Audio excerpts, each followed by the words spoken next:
Hello, everyone.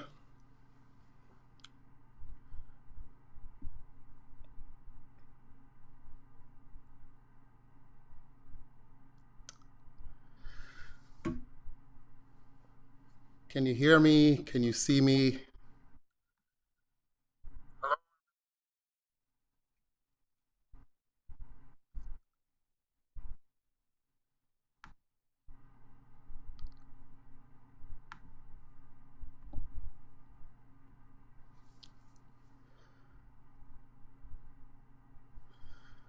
So, welcome um, to this live stream. Just want to make sure everything is working fine. I am testing out kind of a new setup, so if I look a little flustered, that's why. Um, I have a little bit of a. I think the video is going to be a little bit better than before, and I think you can hear me fine. Yes, hello, Eva. Hope your day was beautiful too. Thank you. Um, great. So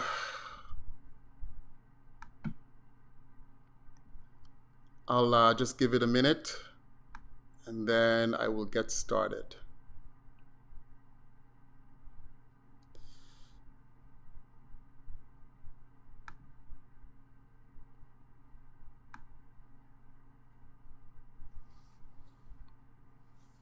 So I just sent an email out, so hopefully we'll have some people coming on soon. So I'll give it a minute and then I'll get started.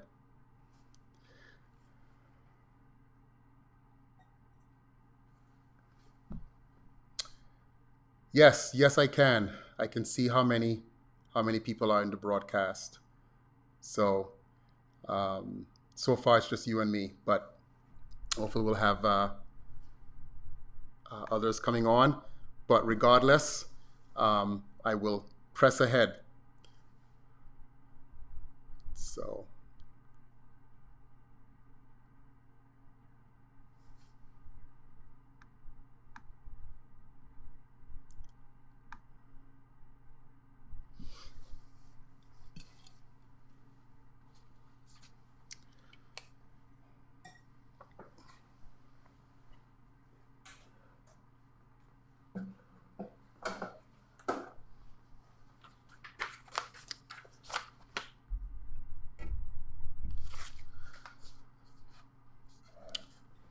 okay, so it's about 5:35. So I will get started. Um, and this will be recorded. So if you didn't get to watch it live, you'll get to watch it and enjoy it later. So this broadcast is all about self-care. So self-care in times of crisis. And again, I kind of have a new setup here, so I have to figure out where to look. The camera is right here, but my screen is here. So I'll be kind of switching back and forth, looking up and down. But I think the video is going to be a little bit better for you. And the sound hopefully is good too. So I want to start with a little bit of centering, as we always do. Um, and I hope you all had a beautiful day as well. And where I am, it was a little, the sun came out and it was beautiful, beautiful day, fairly comfortable, not too cold, not too hot. So I enjoyed that. So I want to take a moment for gratitude for my day, and I hope you for your day as well. And let's see if we can take 30 seconds to just allow ourselves to breathe. And I'm gonna play around with my new fancy thing here. So I have a countdown timer, and I'm gonna count down for, let's do 30 seconds of just breathing and relaxing, and then we'll take it from there. So 30 seconds.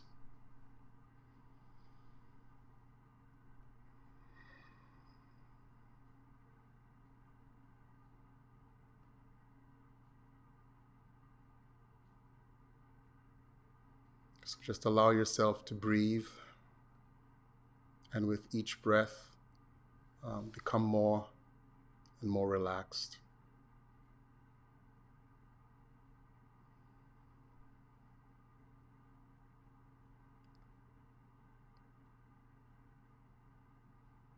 And feel the stress of the day diminish. That was pretty fast. I should have made it 1 minute. So 30 seconds went by pretty fast of breathing. Um, wow, I really needed that. It was a good day, but it was a hectic day, and I was working. I, um, I am still working in these days where I know many people are staying home, and that's because I work in healthcare. I work, for hospice, as many of you know, and at least at this time, we're considered essential workers. Um, so I'm out there seeing patients and providing care as best and as safely as we can. But so yeah, so I worked, and then I came, and I've been trying to figure out this new setup. So I needed that moment to just breathe. So I hope you enjoy a moment of breathing as well yourself, wherever you are, whenever you're watching this. And as I was thinking about what I was going to talk about today, I thought to myself, um, I know we've all been watching the news, probably with dismay, as the death toll continues to climb from the corona virus in this crisis. And this is a respiratory illness. I know you've heard about the ventilators, and um, how critical that piece of equipment is. But even the ventilators, for people who are hit really hard, the ventilators can only do so much. And it made me realize how amazing the human body is when everything is working. It made me grateful for lungs, to be able to breathe. And it feels like we rush through our days so much that we don't even remember that we're breathing. So doing a simple breathing exercise, even for 30 seconds like we did, or a minute or 5 minutes, or however long you want to do it for, just helps us to remember that we're alive and that our bodies are these amazing things that keep us well, alive. And just the ability to breathe is such a gift. And I want to be mindful and be praying for people who are struggling to breathe right now. They're struggling to breathe literally because of this disease. So I want us to continue to hold those who are struggling in our prayers, and those who are family members who are having to care for loved ones, who themselves may be afraid of contracting the illness and passing it on to a vulnerable loved one. There are many, many people who are facing that fear right now. So a simple breathing exercise, but so profound, especially in these times, because of this respiratory illness that takes away our ability to breathe. So this is all about self-care. And in times of stress and crisis, it is very easy for us to become driven by the need to help others, which in this case is certainly absolutely necessary and appropriate, that we're wanting to help our neighbors and friends, and that we're doing all that we can on a personal level. Of course, we're thinking about the healthcare workers who are going just above and beyond, who are doing so much for people in need, people who are living apart from their families, separated from their families, so they can help others, but at the same time protect family members if they become ill. So we know that there are many who are working more than compensating for those of us who aren't able to work. And so what does self-care look like for that person? Well, I would suggest doing something like what we just did. Taking even 30 seconds to breathe and to just be. And for those of us who are able to give more time to that, if we're not out there on the front lines, giving ourselves even more time. But as long as we can give ourselves some time to just breathe, it can allow us to refresh ourselves so that we can then be able to go back and help others. I know the idea of just sitting and breathing might be a challenge for most of us because we live in a pretty activity-driven society and culture. So not only that, we place a lot of value on that. So the busier you are, the more valuable you are. And of course, it depends too on what you're busy doing. So if you're busy, being, I don't know, a celebrity, or being, or being an important person, in government, or in being an engineer, being a doctor, the more busy we are, the more we are perceived as being a person of value, as opposed to a person who allows themselves to just sit and be quiet and do nothing. When we're forced to do that, as we are now,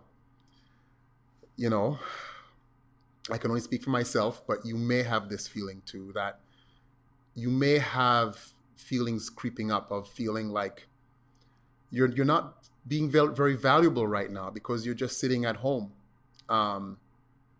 And maybe you feel helpless because you want to help others, but because we're being required to practice social distancing, we're not able to be as engaged as we would normally be, going out and buying food for people who are helping others, or just showing up somewhere and lending a hand.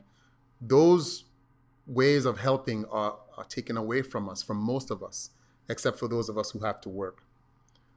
So we can feel like, boy, I'm just sitting here doing nothing. There's so much happening. And it can make us feel, defeated, depleted, even useless. But I want to argue that just being able to sink into our beingness is probably one of the greatest forms of self-care. Self-care and self-love, which I know when I say self-love, some of us may cringe at that because I think we've been socialized to look down on self-love, on loving ourselves, because it's all about loving other people. I think especially us Christians, we like to say, well, I'm loving neighbor. But we forget the other part of that equation that Jesus said, that we are called to love our neighbors as we love ourselves. So being able to love neighbor presupposes that we already have that loving relationship with ourselves. So the main reason why we practice self-care is not just for ourselves, but for all of us. So self-care is not something that is selfish or is just about me. When I work with my hospice families, a lot of them struggle with the idea of self-care. And a lot of them are working around the clock to care for their loved ones as they're dying. And they feel guilty even taking 30 seconds for themselves to do a breathing exercise like we did in the beginning of this. And it's understandable, right? Why a person would feel guilty when their precious loved one is dying. They feel like they need to to go full on and almost suffer themselves, you know, because it feels so bad to see another person suffer. And what I try to help them understand, and the way that I've been able to frame it for a lot of people that I think has been helpful, and I want to offer it here, is think of your, you know, your care plan. And again, I'm speaking in terms of caring for hospice families. But when I talk to caregivers and I say, okay, you have a care plan, right? Your care plan involves, you know, bathing, changing, moving, um, you know, medications, paperwork, you know, power of attorney. There's so many aspects to being a caregiver that is absolutely exhausting. Any one of those areas can be exhausting in itself. Most caregivers are many times alone, many times without help from other family, are having to shoulder all of these burdens. But that's okay. That's your care plan. You're doing all of these things to make sure that your loved one gets what they need. What I try to tell people is what you need to include in that self-care plan, in that care plan, excuse me, is self-care. So you're making caring for yourself part of the plan of care for that loved one.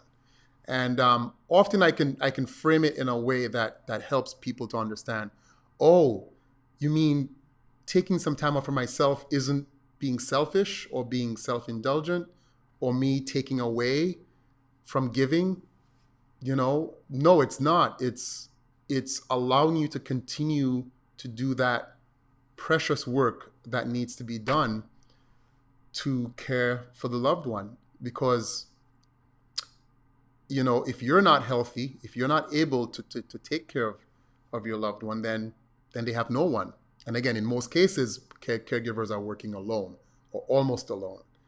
So it's really critical for them to be able to practice some form of self-care, whether it's going for a walk, which, I mean, and again, some of these things I'm going to mention are going to sound cliche, which I understand, but I only mention them because they work, right? So cliche or no cliche, these things work.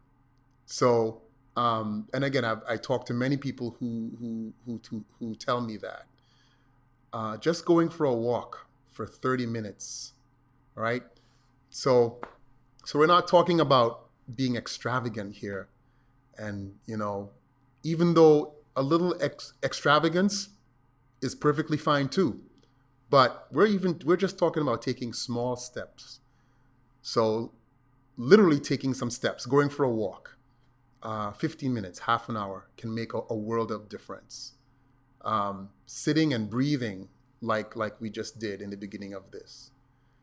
Um, you know, and again, the, the sad thing about self-care in this time of crisis is that many of the things that I would be advising people to do, you know, has been taken away from them.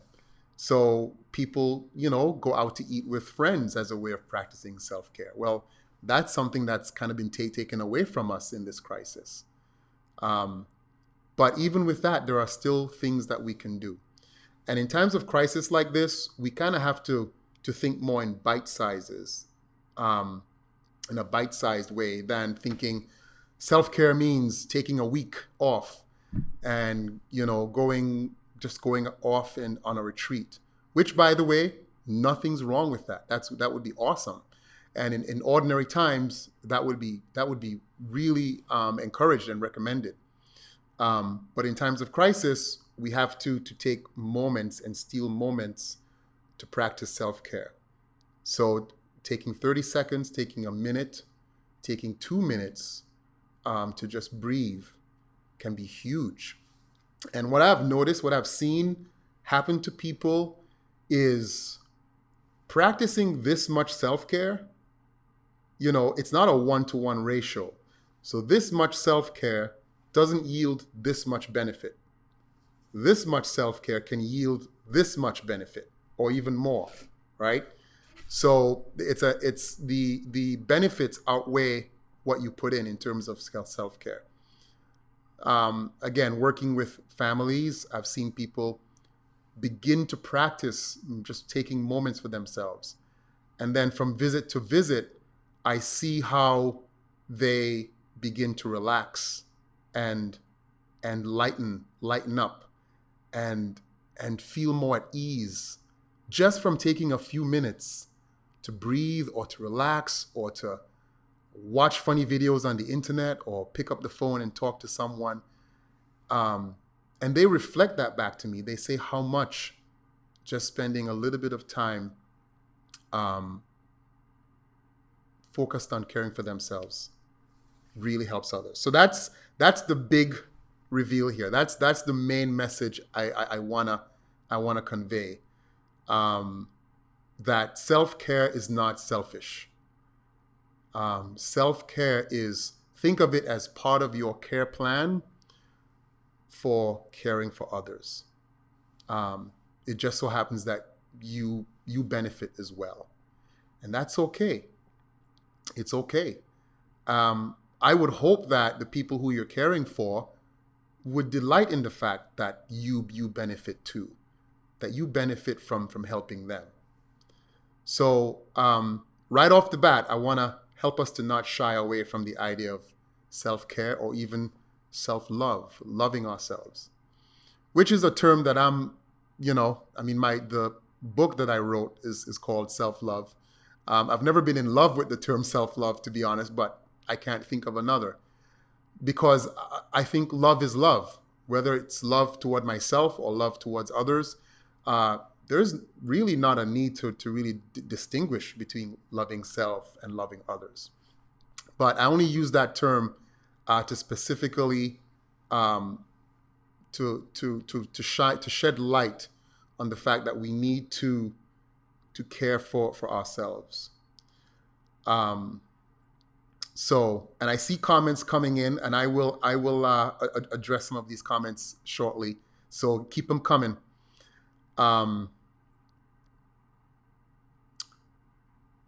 So, and I think I lost my train here, but so when we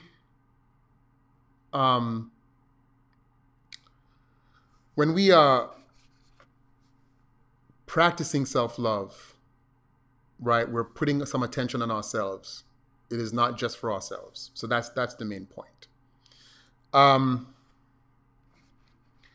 actually, I know, so in our society, we tend to prize selflessness, right? We talk about people being selfless, and we love to admire people who give and give and give and give and give, right? And we tend to look down on people who we perceive as being self-centered or being selfish or self-serving. So here's the other big thing I want to argue in this, and you may agree or disagree, you can tell me, is that selfishness and selflessness are really kind of two sides of the same coin. Both, I would argue, are more preoccupied with the self than is healthy, right? Now, we can see that easily for selfishness. It's very easy to see how just thinking about me and myself is overly focused on myself. That's easy, right? But to see how selflessness is the same in a way takes a little bit of a leap. But if I'm always saying, not me, not me, not me, not me, others, others, others, then there's something subtle, right? It's kind of an underground focus on self. There's something that the self is wanting, but for some reason it's coming across as denial of self.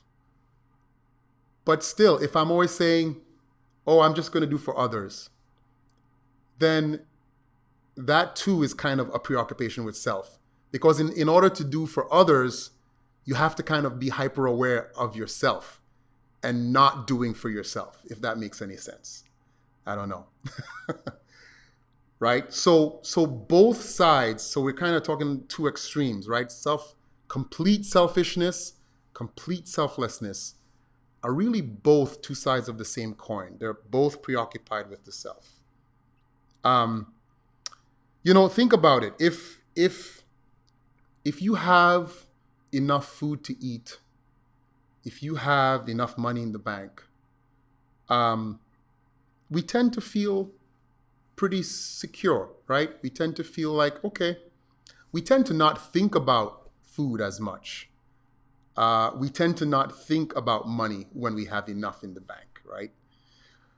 When we don't have enough money in the bank, then we're preoccupied then we're fixated. We're thinking, how do I get money to feed my family? How do I get money to buy clothing? How do I get money to have shelter?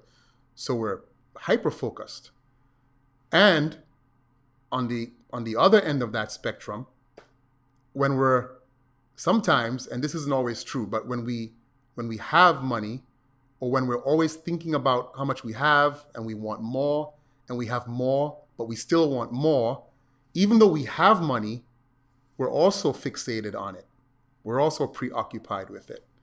So again, two ends of the spectrum, right? And then there's that middle ground of feeling like what I have is enough. What I have, I am content with. And we tend to not be as preoccupied with it.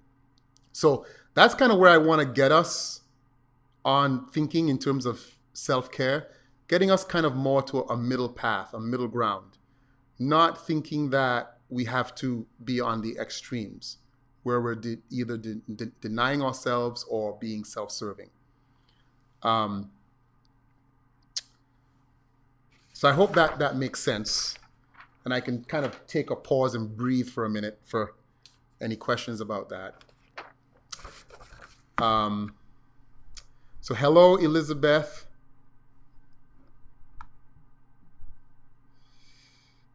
A friend suggested reading Psalm 92. It took away all the fear. Absolutely. I have this really cool feature here where I can share comments like this on the broadcast. That is so true. The Psalms are really comforting, and I find myself reading the Psalms for myself, reading the Psalms for my families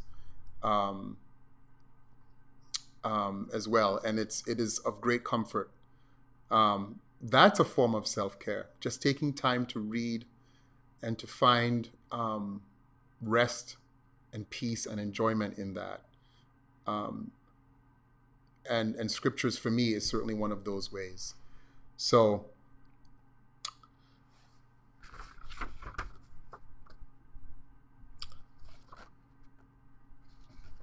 is there so I see, so issue, do you wanna tell me more about that, Eva? Do you have a question you wanted to share?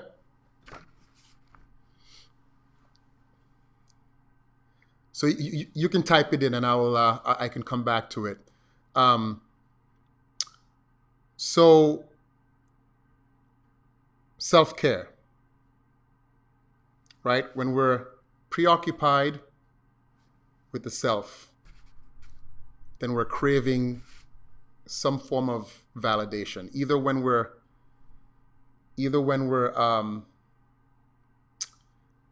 being selfless, right? There's something in us that's craving, but that is being expressed in that way.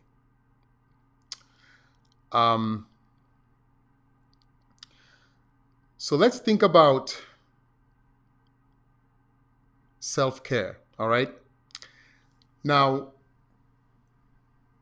so we're saying in times of crisis like this, doing small things can make a big difference. Okay, so we get that. I want to talk about two different ways. Again, I'm going to go with the extremes first and then kind of come to the middle. There are some people there are some people out there who are able to practice self-care by being plugged in, right? And when I say plugged in, I mean they feel rejuvenated and revived when they are in the act of serving others. So working at a soup kitchen, cleaning up the neighborhood, in the very act of helping others, they find renewal and refreshment. And then there are people on the other end of the spectrum who they love to give and love to help others, but they need time apart. They need to be unplugged in order to really rejuvenate and to refresh themselves, right? So we're going to call those two sides of the spectrum. Of course, each of us are never fully one or the other. We live somewhere on that spectrum, right? On that spectrum of, hey, when I'm helping others, I am in the zone, and that's how I get refreshed. As opposed to, hey, I love helping others, and I also need time apart to refresh so I can continue helping others. I would say, again, this is only anecdotal. I don't have any scientific evidence for this. When I am working with my families, I would say a good 90+% of people fall into that latter category, meaning the category of course I'm here. Of course I'm going to stay. Of course I'm going to see my loved one through to the end. But they recognize, at least when I can help them to understand, they recognize that they need time apart, right? In order to refresh so they can come back and serve and continue to serve and give with new energy. And I would say 10%, maybe even less, are in that category of, my loved one, I am here, I will continue to serve, and it gives me joy. It gives me joy to serve them and to help them. And they just find strength in just being there and showing up each moment, every day. Again, no one is fully one or the other, right? So even for a person who is really engaged, they also need some time to just unplug. But the way that they find refreshment, the way that they care for their souls is by caring for others. So I don't know if that makes sense. So self-care is somewhere in the middle of that, right?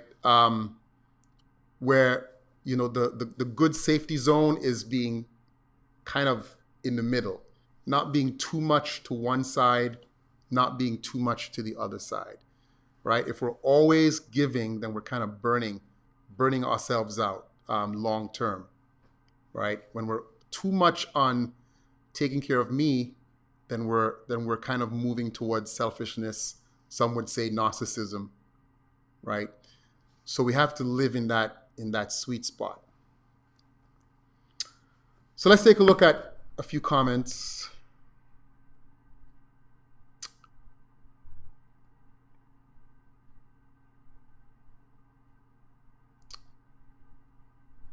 So let's see. I can see the selfless or selfishness being there for everyone else.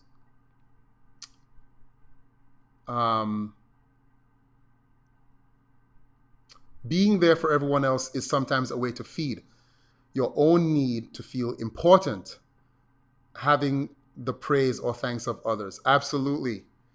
Yes, Eva, you're actually getting to what I was just trying to, you actually make more concrete what I was saying earlier, in terms of selflessness, right? It's that subtle. Selflessness is pretty subtle. Selfishness is very overt. Selflessness is subtle and is kind of operates below the level of consciousness. I think you're absolutely right, Eva, that, and again, this is not true for all people. But if we're skewing too much on the side of being selfless, if we're never taking time for ourselves, what might be operating under that is actually a need to feel important. The way that I gain a sense of self-importance is by sacrificing myself, almost martyring myself. Sometimes we may even do that by raising attention to say, you see how much I am doing? Look at how much I'm doing. I'm being so selfless, right? So that's what I meant. So Eva, you hit the nail on the head. That's what I meant when I was saying before that, selfishness and selflessness are really kind of two sides of the same coin. So again, this is not always true, but just I have noticed in myself and others telling me, that's what tends to happen. So it's more subtle. It's something that we have to watch out for. L. Jarvis, Philippians 4:8-9. That scripture.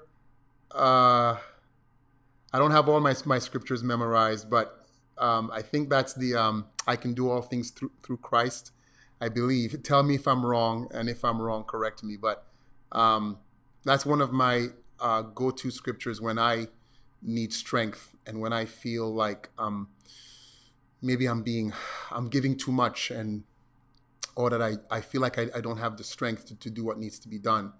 Just remembering that scripture, I can do all things through Christ who gives me strength, helps me to rejuvenate and refresh, and to feel like, okay, I'm not alone in this, that the Lord is helping me. So thank you for sharing that. So a number of you have shared scriptures. That's Philippians 4:13. So Philippians 8:9 is the lead up to that, but you can tell me what it is. But my from that book, Philippians 4:13 is one of those scriptures that really helped refresh me. So, question: do you think that it is more important? Let's see. Do you think that? Right. So the question here from Eva is about introvert versus extrovert. So do you think that in terms of what I was describing, in terms of the spectrum, does it have more to do with a person's temperament, introverted versus extroverted? I would say, and again, me not being maybe not being super qualified as a but I would say, in my experience, I would tend to say yes. Again, this is all kind of anecdotal, observational, not backed. I'm not looking at data on this, but I would say it tends to track that way. So introverts may need to unplug more in order to rejuvenate and refresh. Again, I wouldn't go as so far to say that that's true of all introverts, but it seems to me like a good number of introverts, maybe the vast majority even, would need to unplug. So they may be more on that side of the spectrum that is on the unplugged side. And then extroverts are people who, when they're plugged in, when they're serving, they are in the zone and they are refreshed. So I would say yes. I would say it tends to track that way. Again, not always true, and it's hard to tell, because sometimes people who, I'm sure you've had the experience. I know I have, of meeting people, getting to know them, and only after a long time of knowing them, they may reveal that they're actually introverted, right? They appear to be extroverted when they're actually in fact introverted. So it's really hard to tell sometimes the introvert extrovertism based on just looking at a person. but it does tend to track that way. Do introverts need more time alone for self care? Probably. I would say probably. Um, I mean, I know I'm an introvert myself, um, and I the reason why I laugh is because my wife and I have 7 children, so um, and we're both introverts, which is quite a funny thing. But we find ourselves needing time alone, and we negotiate that with one another. We give each other time alone. So when I get home, I give my wife the opportunity time to be alone because that's how she's able to rejuvenate and recharge. And that's critical for her. So we need to create that space. And then I can also get that time. So we can negotiate that with each other. So she's able to get some time, but she gets a lot of she's at home with the kids. So I really like to prioritize that because that's really important for her to have that. So I would say yes, introverts on the whole need that time apart. As we're on the subject of parenting and motherhood, and I can't speak from the experience of being a mother, obviously, but I know in speaking to my wife and speaking to other people, just getting out the door, even having an opportunity to get out the door, or to go to your room and take time for yourself. Um, Again, in speaking to moms, that can create a lot of guilt, right? Um, because it feels like you're abandoning and you're going off and leaving the kids. But again, as I've argued, taking that time for yourself is so critical because it allows you to refresh and you can come back and be a refreshed mom or dad, for that matter. So yes, I would agree. I tend to agree that introverts probably need more time alone for self-care. Um, Maybe, and I don't know what percentage of the population is introvert versus extrovert, but I would suspect that a larger percentage is introvert than extrovert. I'd have to look it up. Um, but I think that would track with my observation of families I serve that many of the caregivers need time apart, need time alone, or need time just in a different setting. Whereas very few can actually thrive in helping others. But again, it's never purely one or the other. Um, I want to talk a little bit about boundaries, um, but with a little bit of a twist to it, especially in these times. So boundaries, what are boundaries? Boundaries are really a form of keeping ourselves from becoming burnt out. Um, and I kind of struggle talking about boundaries in this time because this is a time when we need to feel more connected with one another. And so it feels like talking about boundaries at this time feels kind of wrong because boundaries suggest separation. Um, but I'm going to talk about it, but maybe with a little bit of a twist than I might usually talk about boundaries. Because in this time we need more togetherness. But even in this time of togetherness, we still need boundaries. We need to know how much is too far, how much helping is you know is too much, how much of it begins to degrade my ability to serve.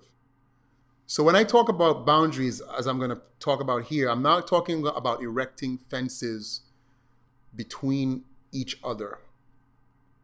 Um, I'm going to talk about it in terms of that spectrum that I was just describing.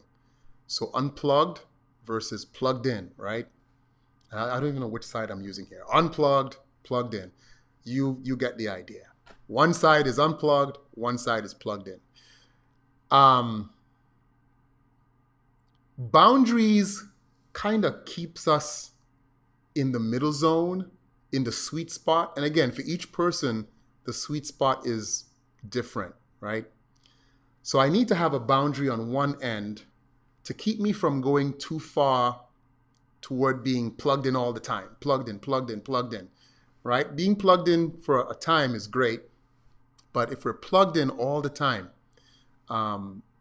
then we can find ourselves not being able to be our best selves, right? So we have one boundary on that side that keeps us from going too far that way.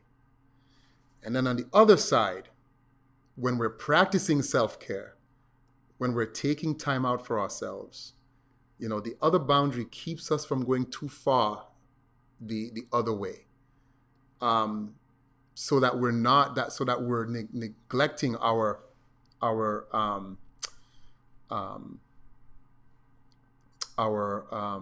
our need, our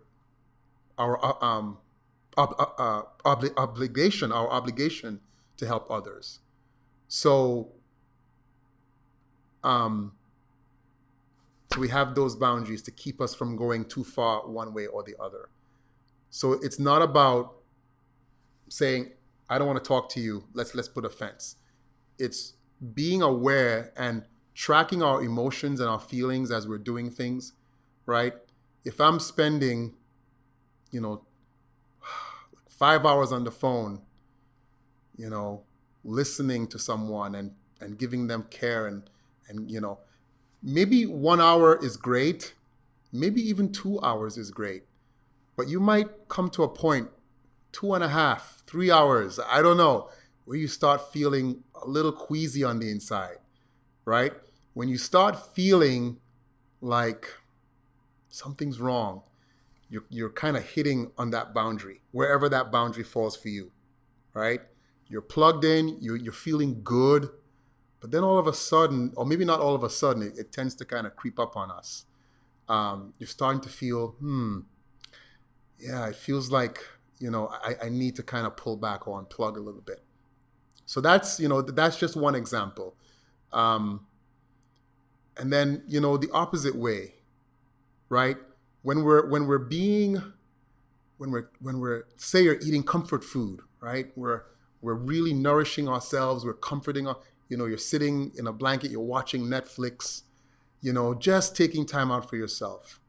Late at night, everybody's asleep and you're just taking care of yourself. That's great, binge watching a show, um, an hour, 2 hours. Hey, great.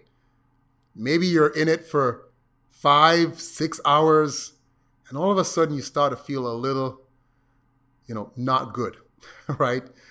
Your eyes start to water. You start to feel tired. You start to feel a little queasy.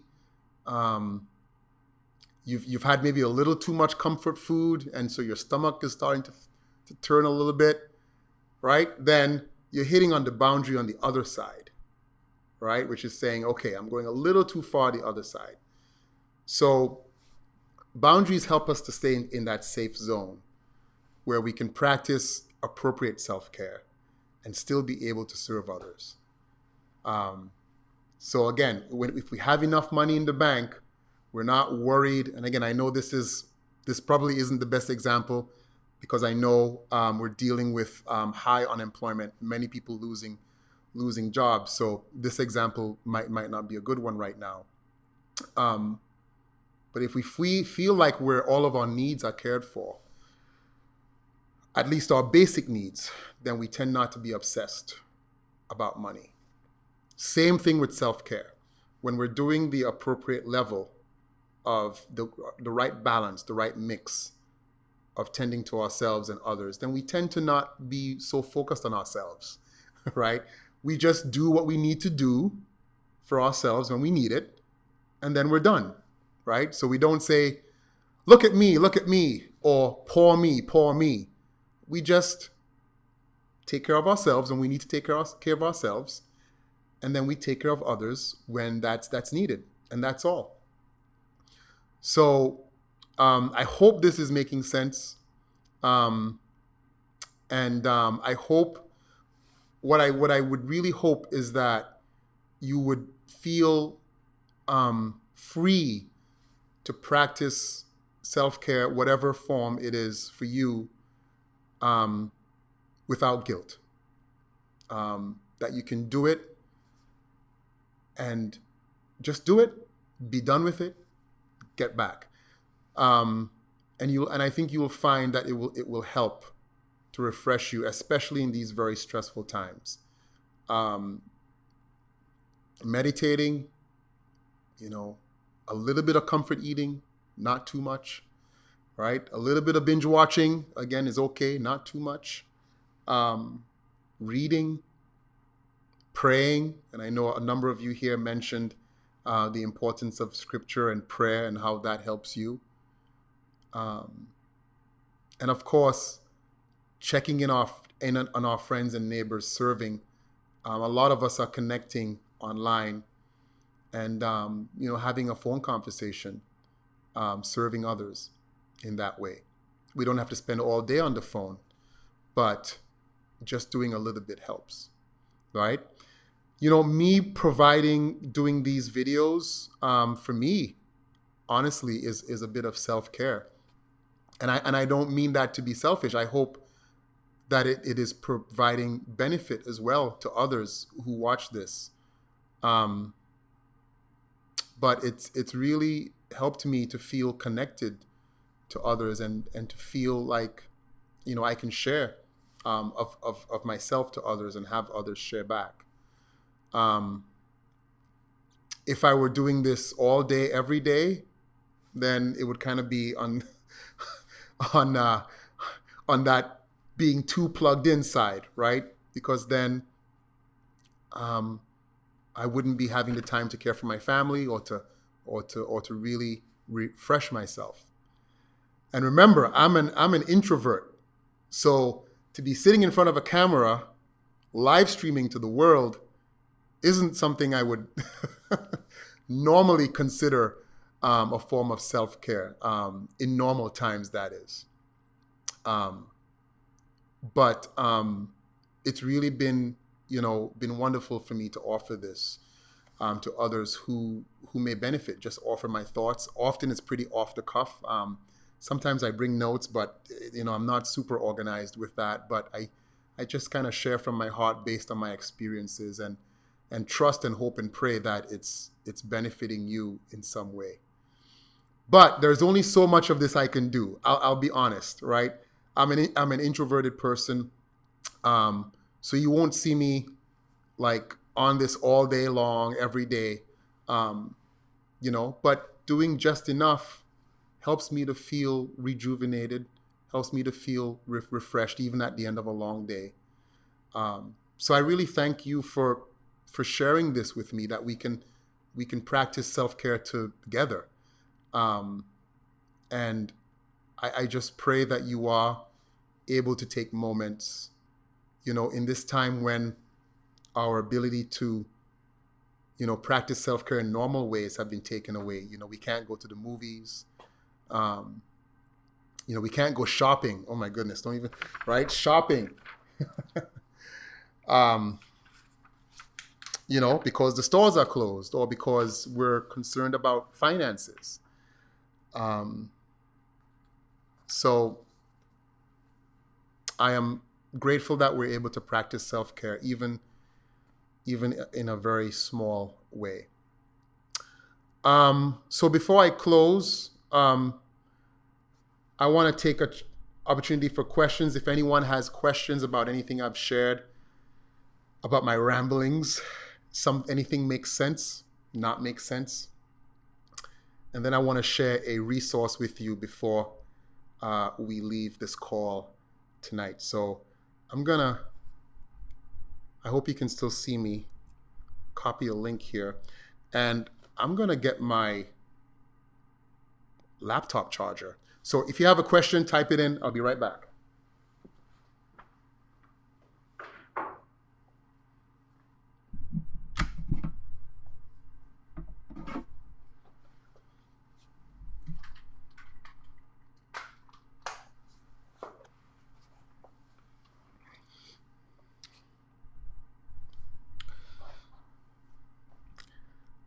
All right. So many of you may know that I wrote a little book called Self Love: How to Love Yourself Unconditionally. And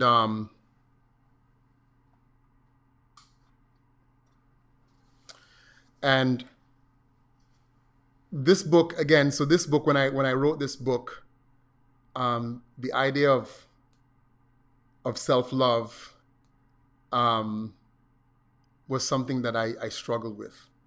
And the reason why I wrote the book was because of my experiences, my own experiences and experiences of others, feeling as if self-love is something that's bad. So I wanted to show and express in the book how we don't have to live at the extremes.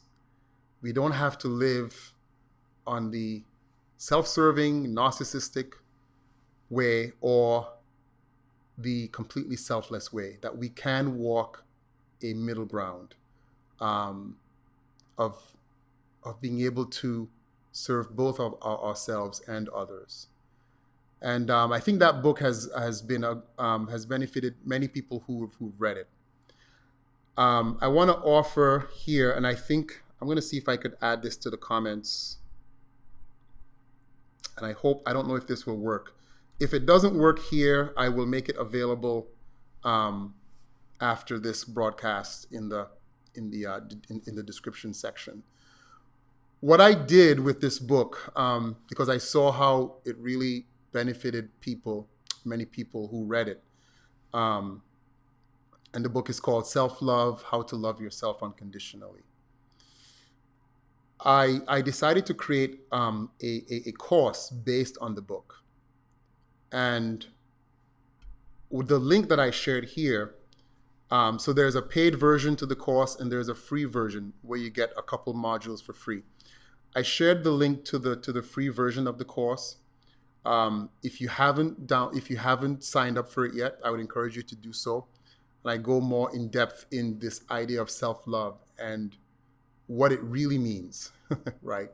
It doesn't mean being self-indulgent, but it's really focused on caring for yourself so that you can care for others. So I go into this in depth in the course. So there is the free version here, and you're welcome to sign up for it and check it out and see what you think. And then there's an option to get the paid version in there, which at this point is pretty much discounted, very much discounted. So if you use a coupon code, which I think it will all be there for you in the course. I think the coupon is love. So I wanted to share that with you as something that you can use to continue to explore this idea. In the course, in the book, I talk about other things. I talked about boundaries a little bit here today. And I think boundaries is hugely important, even now, as I said, even though doesn't feel so great talking about it right now, but we still need it. We still need to be able to practice good boundaries so that we can be most effective in helping others. I talk about forgiveness, right? So learning to forgive ourselves and to forgive others. I mean, talk about practicing self-love. So many of us, we're holding bitterness against ourselves. And so being able to forgive is huge. And then the other thing that comes to mind that I want to mention here is being able to find levity, to find joy and laughter. It's so important to be able to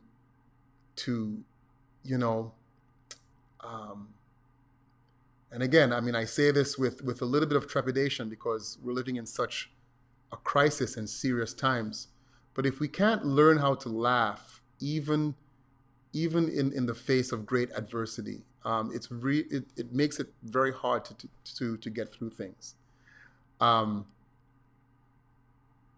my work, Sometimes when I tell people what I do for a living, they say, "How can you do that? You must be miserable all the time." And I wish I could take them on some of my visits. Obviously, I can't do that. Um, um, uh, but I wish I could take some people to um, because in many of these visits, there's so much laughter um, that it's amazing. Some of the conversations I have with families, we spend very little time talking about morbid stuff. Most people are sharing laughter and joy, things that they love about their family, making fun of each other, making fun of themselves. People find ways. It's amazing how even something as serious as facing the end of your life, people can find ways to have joy and laughter. So I don't want us to lose sight of that either, even in the midst of this crisis. Just being able to laugh is hugely beneficial, hugely part of our self-care. And I know that there are all kinds of scientific studies on the joy, on the benefits of laughter. So laugh for no reason. You don't need a reason to just smile. And I know it might sound absurd again with some of what we're facing. But if I didn't learn how to smile and to laugh, even in this work that I do, I would burn out very quickly. So, I find ways to laugh. My patients find ways to laugh. Colleagues, when I'm with colleagues, we find ways to share laughter and joy. Being with friends, obviously we can't be with friends in the way that we used to, but getting on the phone with someone, having good conversation, sharing laughter, that's not something that you need to feel guilty about, right? You can have a good conversation and good laughter. So I just wanted to point that out as well. You can have joy and laughter be part of self-care.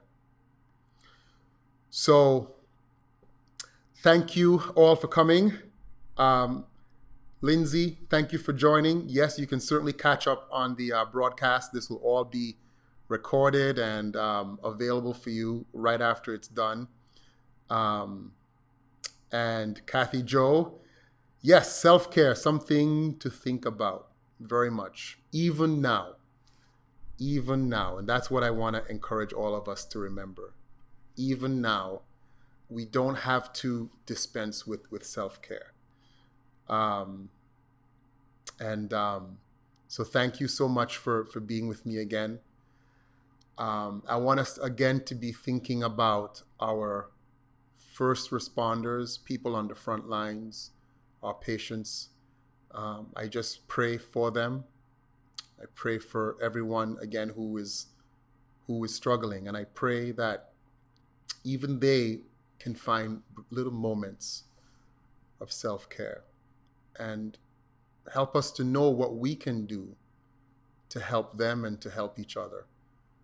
So I thank you very much for spending this time with me. And I'll be seeing you on the next broadcast.